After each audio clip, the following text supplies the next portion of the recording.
الحمد لله الذي جعلنا من المتمسكين بولاية أمير المؤمنين نعرہ حیدری والصلاة والسلام على أشرف الأنبياء والمرسلين بالقاسم محمد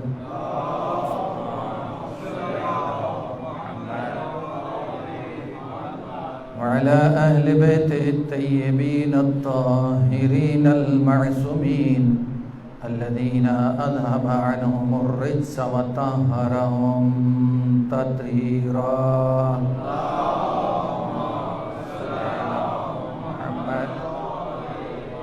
ولعنة الدائمة على أعدائهم أعداء الله من يوم عداوتهم إلى قيام يوم الدين وبعد يوم الدين أما بعد قال الله تبارك وتعالى في كلامه المجيد وفرقان الحميد وقوله الحق وهو أصدق الصادقين بسم الله الرحمن الرحيم إنا أعطيناك الكوثر صلوات بر محمد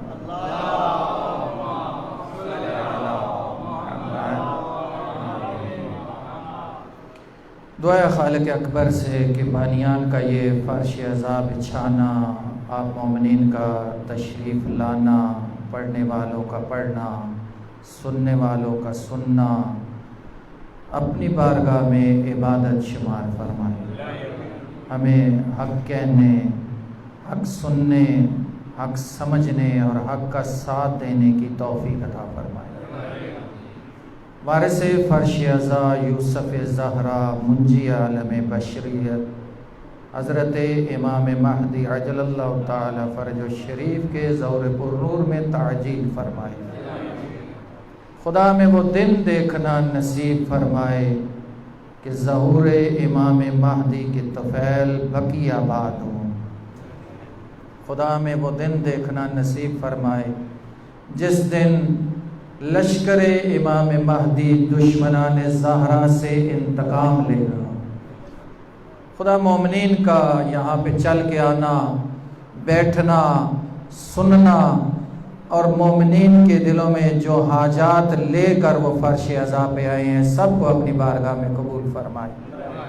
جو خالی جولیاں لے کر آئے ہیں خدا نے متعال اس فرش عزا مجلس عزا کے صدقے میں ان کی جولیوں کو بھر دے، اور جو گناہوں سے پر دامن لے کر آئے ہیں یہ فرش عزا باعث بنتا ہے کہ ہم اپنے گناہ بخشوا سکیں۔ خالق تو علی کل شیء قدیر ہے، جناب زہرا کے ذکر کے صدقے میں ہمارے گناہوں کو معاف فرما، ہمارے مرحومین کی قبور کو روضۃ من ریاض الجنہ قرار دے۔ بالاخص حضرت علامہ مشتاق حسین ہمدانی صاحب اس دنیا سے تشریف لے گئے ہیں، یقیناً ان کا مقام عالی ہے، اسے متعالی فرما، ان کے پسماندگان کو مزید توفیق عطا فرمائے صدارے کی خدمت کرنے اور اسے قائم و دائم رکھنے اور اسے چلانے کی۔ تمام دعاؤں کی قبولیت کے لیے مل کے بلند آواز سے صلوات۔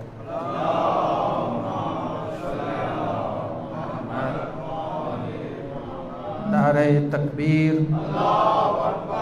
نعرہ تکبیر، نعرہ رسالت، نعرہ رسالت، بلند آواز سے نعرہ حیدری، حیدری، حیدری، صلوات پر محمد کیا ہے۔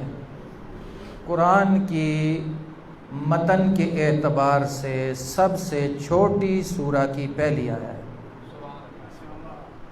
متن کے اعتبار سے، یعنی الفاظ اس میں سب سے کم ہے دیگر سورتوں کے مقابلے، مگر عظمت کے اعتبار سے اگر یہ کہوں کہ قرآن کی سب سے بلند سورہ ہے تو بے جانا ہوگی۔ وہ سورہ جس کی بنیاد پر اللہ سارے مشرکین کو چیلنج دے کر کہہ رہا ہے اگر جرت رکھتے ہو، استطاعت رکھتے ہو، قدرت رکھتے ہو تو اس کے مقابل کی کوئی سورہ لے ہو، وہ سورہ کوثر ہے۔ اور جس سورہ کے مقابل میں عرب کے بڑے بڑے فصحاء، بڑے بڑے شعراء، بڑے بڑے اہل ادب دامن کو خالی پا کر ناکام و نامراد ہو گئے، وہ سورہ کوثر ہے۔ میں اپنی طالب علمانہ بساط کے مطابق اگر یہ جملہ کہوں تو بے جان نہ ہوگا کہ خدا نے کچھ سوچ کے کوثر کا چیلنج دیا ہے۔ میں اگر الفاظ تبدیل کر دوں نا، آپ کی توجہ ہے تو چونکہ مختصر وقت کے لیے بیٹھا ہوں، کوشش ہے کہ آپ کی توجہ میری جانب رہے۔ میں اگر الفاظ تبدیل کر دوں، گویا خدا نے سورہ کوثر نہیں، دنیا کو چیلنج کر کے یہ کہا کہ او ابتر کا تانا دینے والوں، میرے حبیب کو تمہاری بساط میں ہے، کائنات کی گوشے گوشے میں جاؤ اور تلاش کرو اور کائنات کی وسعتوں کو کھنگال ڈالو، ہے اگر زہرا کا مقابل تو لے آؤ۔ کیوں؟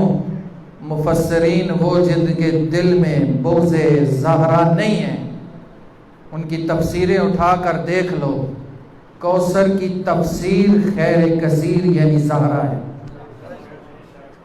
جب عرب کے جہلا نے، جب عرب کے نہ سمجھنے والے لوگوں نے، محمد کے مقام کو نہ جاننے والوں نے تانے دیے نا کہ تو ابتر ہے، صاحب اولاد نہیں ہے، چونکہ عربوں میں نرینہ اولاد کا نہ ہونا بہت بڑی خامی سمجھا جاتا تھا۔ اللہ نے جناب زہرا عطا کر کے نبی کو اس معاشرے میں، جس معاشرے میں لوگ بیٹیوں کے پیدا ہونے کو باعث ننگوار سمجھتے تھے، اللہ نے زہرا کی ماں کو بھی اس معاشرے میں وہ فضیلت عطا کی کہ عرب کے بڑے بڑے نامور اور بڑے بڑے سورما آ کر دہلیز خدیجہ پہ ماتھا ٹیکتے تھے۔ اسی معاشرے میں اللہ نے محمد کو جناب زہرا عطا کر کے خیر کثیر کا دعویٰ کر کے یہ کہہ دیا بڑے بڑوں سے کہ آؤ اگر تمہارے پاس اس کا مقابل ہے تو لے آؤ۔ نعرہ تکبیر، نعرہ رسالت، یا رسول اللہ، نعرہ حیدری، یا حیدری، آواز ابراہیم دار صلوات، اللہم صلی علی محمد۔ کسی کا بڑا کوئی سورما بیٹا، کسی کا کوئی امیر کبیر بیٹا، کسی کا کوئی جس اولاد پہ لوگ فخر کرتے تھے، وہ بیٹا نبی کی اس بیٹی کی جوتی کے خاک کے برابر بھی نہیں ہوا، اس لیے وہ عاجز اور ناتواں آ گئے۔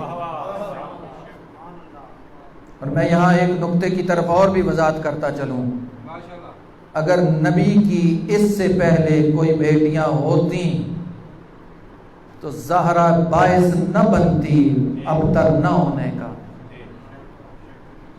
یہ جو جناب زہرا کے ذریعے سے اللہ نے نبی کو ابتر ہونے سے بچایا، یہ دلیل ہے کہ زہرا واحد اور تنہا وارث تھی نبی کے ذہن کی۔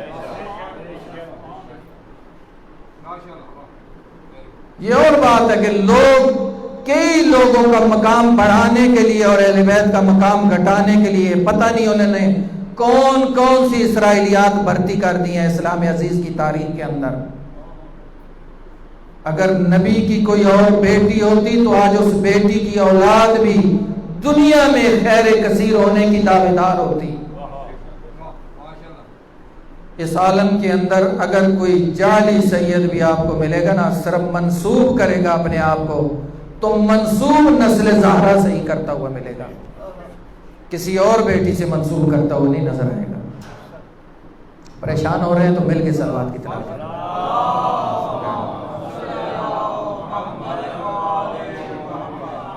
یہ ذکر زہرا کا صدقہ ہے کہ خدا نے ہمیں نطق عطا کیا۔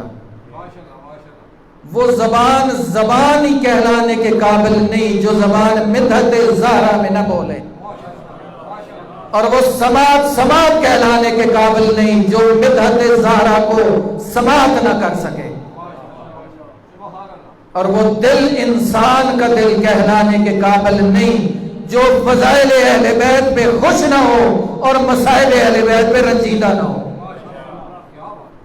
بلکہ اس سے بڑھ کر ایک جملہ حدیث پیغمبر کی روشنی میں کہہ دوں تو بے جانا ہوگا، اس شخص کو اپنے حسب اور نسب پہ فخر کرنے کا کوئی حق حاصل نہیں ہے جس کے دل میں زہرا کی اور اولاد زہرا کی محبت نہیں ہے، کیونکہ زہرا اور اولاد زہرا سے محبت وہی کرتا ہے پیغمبر کے فرمان کی روشنی میں جس کی ماں ایک اور باپ نیک ہو۔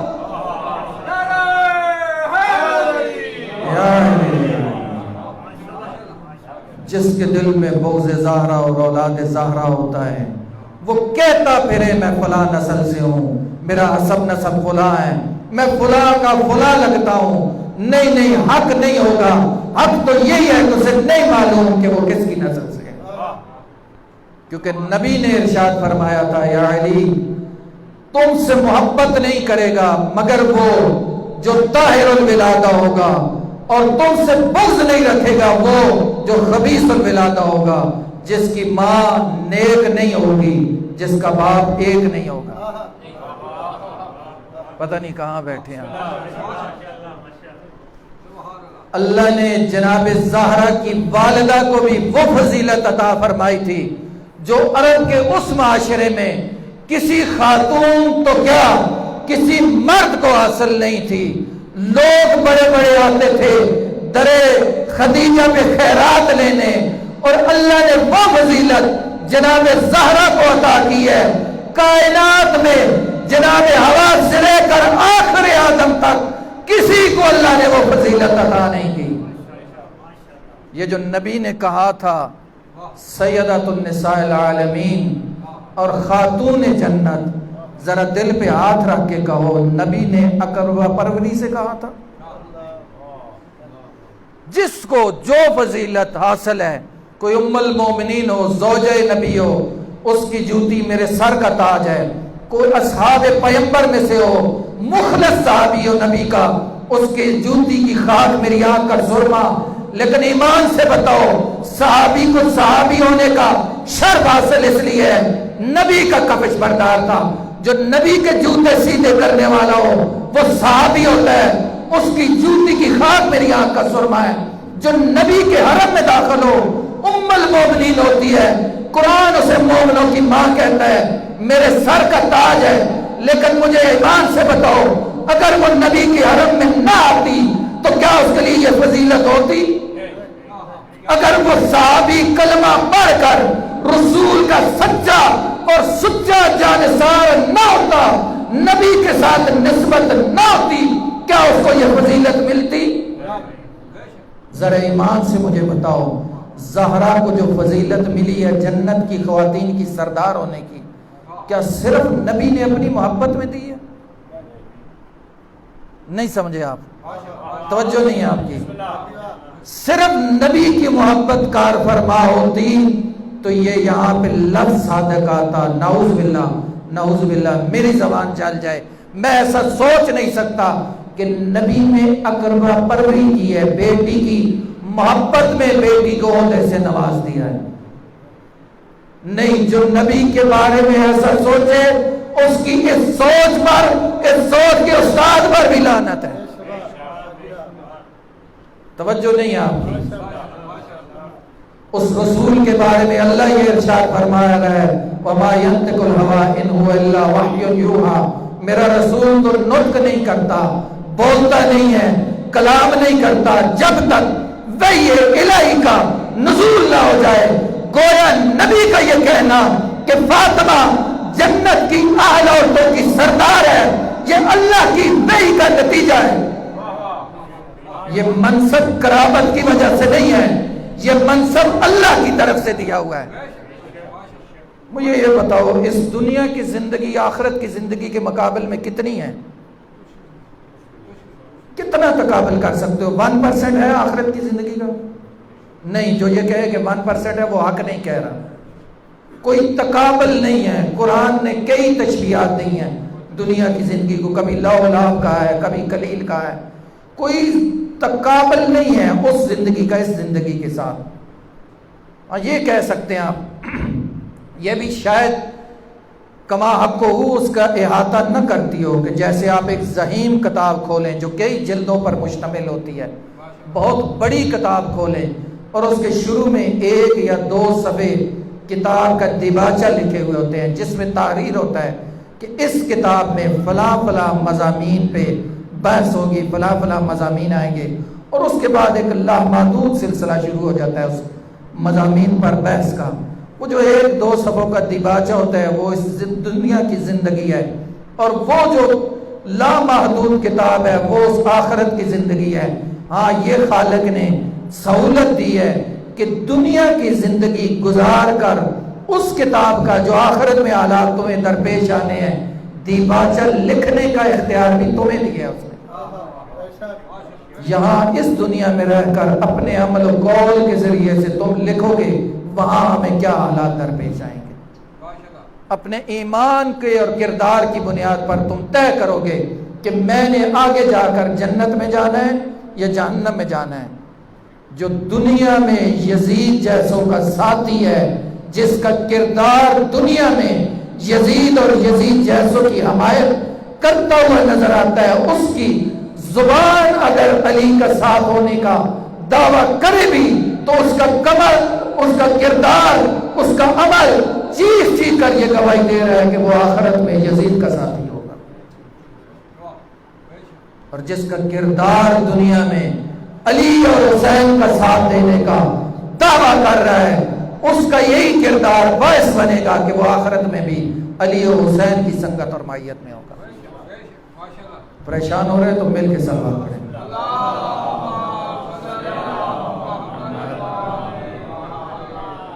ذکر زہرا اولاد زہرا اور کردار و اخلاق زہرا اولاد زہرا بیان نہ کیا جائے تو مجلس اپنا حق ادا نہیں کر سکتے۔ لیکن مجھے ایمان سے بتاؤ، اس دنیا کی زندگی کا تقابل اس دنیا سے نہیں کیا جا سکتا۔ اس دنیا کی سرداری کا تقابل، اس دنیا کے تخت و تاج کا تقابل، اس دنیا کے منبر و محراب کا تقابل کیا اس دنیا سے کیا جا سکتا ہے؟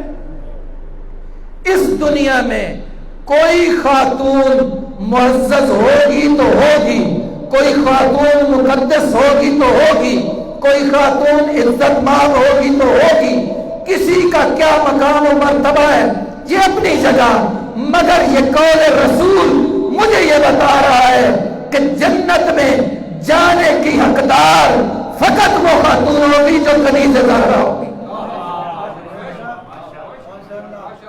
اصل سرداری تو زہرا کی ہے، جس نے لامحدود زندگی کے لیے جنت میں رہنا ہے۔ اور میں یہ واضح کرتا چلوں، یہ مراد نہیں ہے کہ جنتی خواتین کی سردار ہے، جو خاتون جنت میں جائے گی زہرا اس کی وہاں سردار ہوگی، نہیں نہیں نہیں نہیں، اشتباہ ہے، غلطی ہے۔ جو خاتون اس دنیا میں زہرا کی کنیز ہوگی وہی خاتون جنت میں جانے کی اہل ہوگی۔ یہ بڑا فرق ہے۔ یہ کہہ دینا کہ جو جنت میں جائے گی وہ پھر زہرا کی کنیزی میں آئے گی اور زہرا اس کی سردار ہوگی، نہیں، جنت میں جانے کی اہل ہی وہ ہوگی جو زہرا کی کنیز ہوگی۔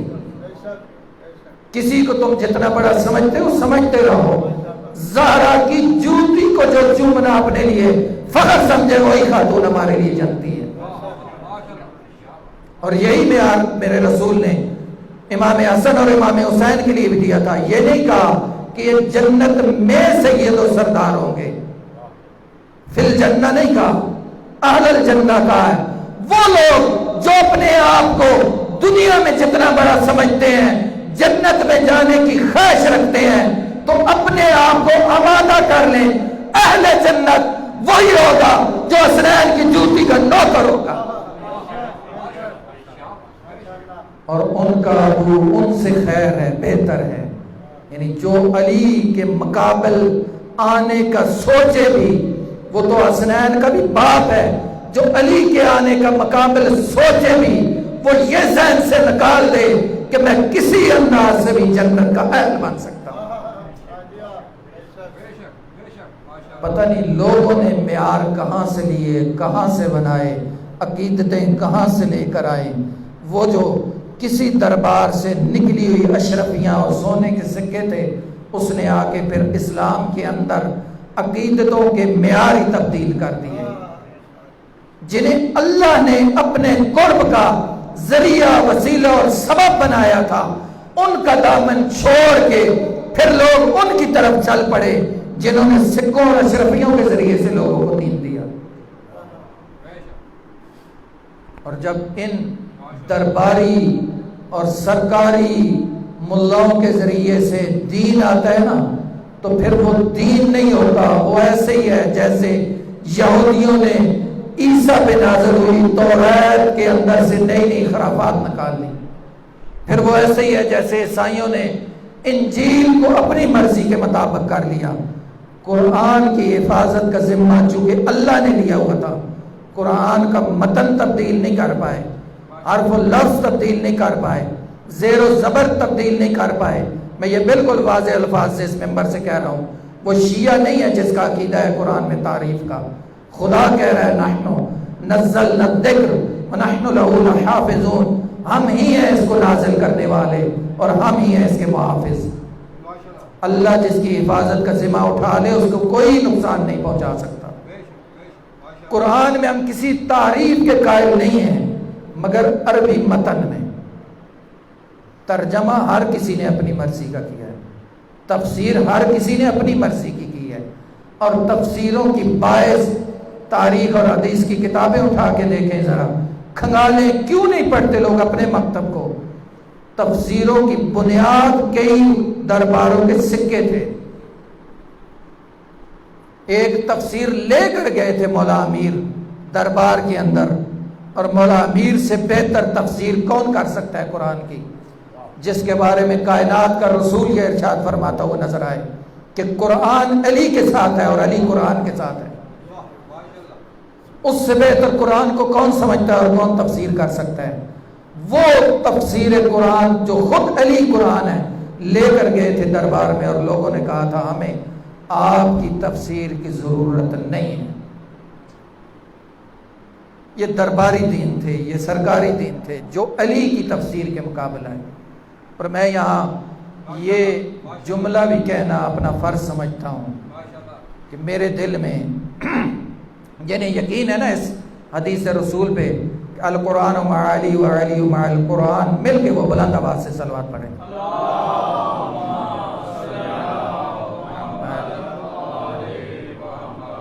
کتنا یقین ہے میرے دل میں کہ علی قرآن ہے اور قرآن علی ہے۔ میرے دل میں بڑی تڑپ ہوتی ہے کہ میں کاش نجف جاؤں، ذریعہ علی کی زیارت کر لوں۔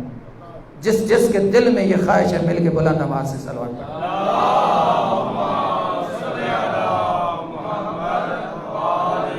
جس کے دل میں خواہش ہے علی کی زری کی زیارت کرنے کی، خداوند متعال آج کی اس مجلس عزا، اس فرش عزا، اس مقدس مقام کے صدقے میں اس شخص کی اس خواہش کو اپنی بارگاہ میں قبول کرے، مل کے جس کے دل میں خواہش ہے علی کی دربار کی زیارت کرنے کی، نعرہ حیدری۔ کتنی تڑپ ہوتی ہے ہمارے دل میں کہ میں جا کے علی کی نہیں، علی کی زری کی زیارت کروں۔ مجھے ایمان سے بتاؤ، جس کے دل میں یقین ہو کہ حدیث رسول سچ ہے، قرآن علی ہے، علی قرآن ہے، میرے گھر میں علی کے کئی نسخے پڑے ہیں، روز کتنی مرتبہ کھول کے زیارت کرتا ہوں۔ نہیں ہوتا، میرے گھر میں پڑا ہوا قرآن علی نہیں ہے، کتنی مرتبہ روز میں اس علی سے پوچھتا ہوں میرے لیے ہدایت کا سامان کیا ہے، میں کتنی مرتبہ کھول کے اس قرآن کو چومتا بھی ہوں، اسے نجات کا رستہ بھی طلب کرتا ہوں۔ یا تو یہ کیا ہو کہ مجھے یقین نہیں ہے کہ نبی نے جو کہا تھا علی قرآن ہے اور قرآن علی ہے، یہ وہ قرآن نہیں ہے، یا وہ میرا علی اس قرآن کے ساتھ نہیں ہے، یا اگر یقین ہے تو میں کہیں پر اپنی نجات علی سے لینے کا طریقہ فراموش کر بیٹھا ہوں۔ آج تک جو متوجہ نہیں تھے، یہ میں جملے اپنے لیے کہہ رہا ہوں، مجھے یقین ہے آپ مومنین، صالح، متقی، قرآن اور احکام پر عمل کرنے والے افراد بیٹھے ہیں، فقط خود کو تذکر دینے کے لیے جملے کہہ رہا ہوں۔ آج تک اگر ہم متوجہ نہیں تھے آج اس مجلس اعزا میں یہ عہد کر کے جائیں، گھر میں پڑے ہوئے علی کو کبھی فراموش نہیں کریں گے۔ جو یہ عہد کرتے ہیں وہ مل کے صلوات پڑھیں۔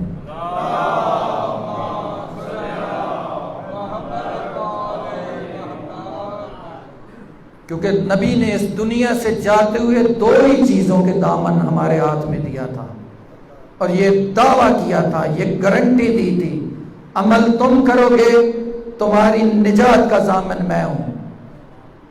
قرآن اور میرے اہل بیت، ان دونوں سے تمسک رکھو گے تو میں تمہاری نجات کا ضامن ہوں۔ تمسک رکھنا تمہارا کام ہے، نجات جانے کائنات کا رسول جانے۔ مگر جو اہل بیت کو چھوڑ کر حسبنا کتاب اللہ کا دعویٰ کرے وہ بھی اسلام کو نہیں سمجھا، آپ کی توجہ نہیں ہے۔ جو نبی علی کو چھوڑ کر حسبنا کتاب اللہ کا دعویٰ کرے اس نے کتاب خدا کو سمجھا ہی نہیں۔ کتاب خدا تو چیخ چیخ کر پکار پکار کر کہہ رہی ہے جو رسول دے وہ لے لو، جس سے رسول روکے وہ روک دو، رسول کے لے آؤ میں لکھ کے دینے کے لیے تیار ہوں۔ کوئی کہے نہیں مجھے نہیں ضرورت، اللہ کی کتاب کافی ہے۔ اس نے نہ اللہ اکبر، یا رسول اللہ،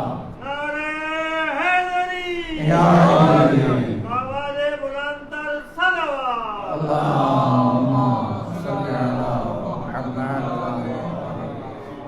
اس نے نہ تو نبی کو سمجھا ہے، نہ اللہ کی کتاب کو سمجھا ہے، نہ نبی کو مانا ہے، نہ اللہ کی کتاب کو مانا ہے۔ لیکن کوئی شخص قرآن کو چھوڑ کر دامن اہل بیت سے تمسک کا دعویٰ کرے تو نبی تو کہتا ہوا نظر آ رہا ہے کہ یہ دونوں جدا نہیں ہوں گے، حتیٰ یرد الی الحوض، حتیٰ کہ یہ حوض کوثر پر میرے پاس پہنچ جائیں، یہ دونوں جدا نہیں ہوں گے۔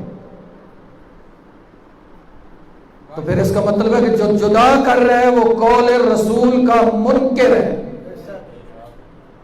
اس نے یا قول رسول کو سمجھا ہی نہیں یا مانا نہیں ہے۔ ابراہیم ہی اس شخص کی طرح جس نے قول رسول کے مقابل یہ کہہ دیا تھا میرے لیے اللہ کی کتاب کافی ہے۔ نہیں، نہ علی قرآن سے جدا ہے، نہ قرآن علی سے جدا ہے۔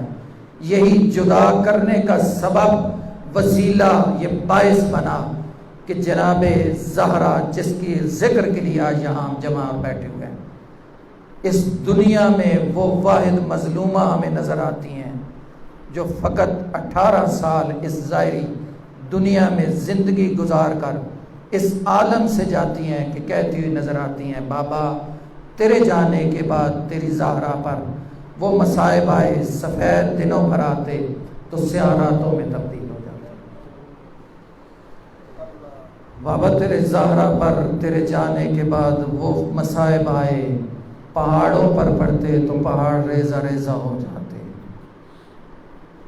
ایمان سے مجھے بتاؤ کائنات میں کوئی خاتون 18 سال کی عمر ہو، بال سر کے سفید ہوں، 18 سال کی عمر ہو، کمر جھک گئی ہو، 18 سال کی ضعیفہ، کمر جھکی ہوئی، سر کے بال سفید، دربار سے لوٹے، مصلی عبادت پہ بیٹھے، سگی بیٹی ام المصائب ثانیہ زہرا دیکھ کے پہچان نہ پائے، حسرت سے حیرت سے کہے ضعیفہ یہ میری ماں زہرا کا مصلی ہے۔ ایک بار مرتبہ حسرت سے چہرہ اٹھا کے کہے زینب پہچان تیری گڑیا ماں زہرا میں ہوں۔ نہ جانے دربار میں زہرا کیا دیکھ کے آئی تھی، کیا سن کے آئی تھی، کیا محسوس کر کے آئی تھی۔ کہیں کوفہ کے دربار و بازار دیکھ کے آئی، کہیں شام کے دربار و بازار دیکھ کر آئی۔ آج زہرا گئی چادر تطہیر میں لپٹی ہوئی، بیٹھے ہوئے تھے باپ کے صحابی، جب جائے گی ثانیہ زہرا دربار میں ہوں گے شرابی، سر ہوگا عریان، ہاتھ پسے گردن بندھے ہوئے۔ جب گئی نا جناب خدیجہ الکبریٰ اس جہان فانی کو رخصت کر کے، جہاں اور وصیتیں کی اللہ کے رسول کو ایک فرمائش کی، اللہ کے نبی میری زہرا مجھے بہت عزیز ہے، میرے جانے کے بعد زہرا کو کوئی تماچے نہ مارے۔ ابھی لگ بھگ سکینہ کی عمر کی ہوگی نا زہرا، جب کربلا میں جتنی عمر کی سکینہ تھی اتنی عمر کی زہرا تھی جب اس دنیا سے رخصت ہوئی۔ نہ جانے جناب خدیجۃ الکبریٰ کیا منظر دے کے یہ فرمائش کر رہی ہے۔ نہیں مارے، کسی نے تماچے نہیں مارے جب تک رسول زندہ رہا، نہیں اذیت دی، نہ کسی کو جرت نہیں ہوئی۔ جس دروازے پہ آ کے رسول انما یرید اللہ لیذھب کی آیت تلاوت کرتا رہا، اس دروازے کی طرف اونچی نگاہ کر کے دیکھے، مگر کیا ہوا؟ کلمہ گوؤں کو ابھی نبی کا کفن میلا نہیں ہوا تھا۔ آگ اور لکڑیاں لے کر لوگ در زہرا پہ آ گئے، علی کو باہر نکالو ورنہ ہم اس دروازے کو آگ لگا دیں گے۔ کہا نہ زہرا میرے گھر میں زینب و کلثوم ہے، شاید یہ سمجھا ہوگا کہ لوگ نبی زادیوں کا حیا کریں گے۔ باہر سے کہنے والے نے پکار کر یہ کہا ہمیں پرواہ نہیں ہے کوئی بھی ہو، اور فقط کہا نہیں، تاریخ اٹھا کے دیکھیں، در زہرا سے آگ اور دھواں اٹھتا ہوا مدینے کے لوگوں نے دیکھا، اور پھر اس پہ اکتفا نہیں کیا، ایک ظالم نے بڑھ کر در زہرا پر ایسا وار کیا، دروازہ گرا، زہرا دیوار و دروازے کے درمیان آ گئی۔ ایک جملہ کہا فضا او مجھے سنبھالو، میرا موسم مارا گیا۔ میں کہوں گا کتنی مظلوم ہے سیدہ آپ کے گھر پہ لوگوں نے حملہ کیا، آپ کے دروازے کو جلایا، آپ کے محسن کو آپ کے شکم میں شہید کیا، آپ یہ کہتی ٹوٹی پسلیوں میں ہاتھ رکھ کر اس دنیا سے جا رہی ہیں، سبت علیہ مصائب،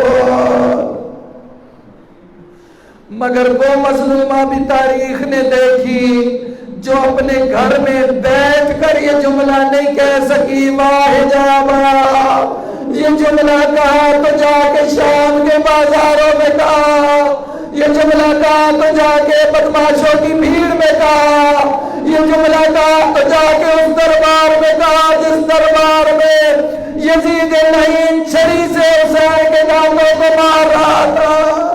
یہ ثانیہ زہرا کہتی ہوئی نظر آئی، وا محمدہ وا علیہ وا حجابہ، ہے میرا پردہ۔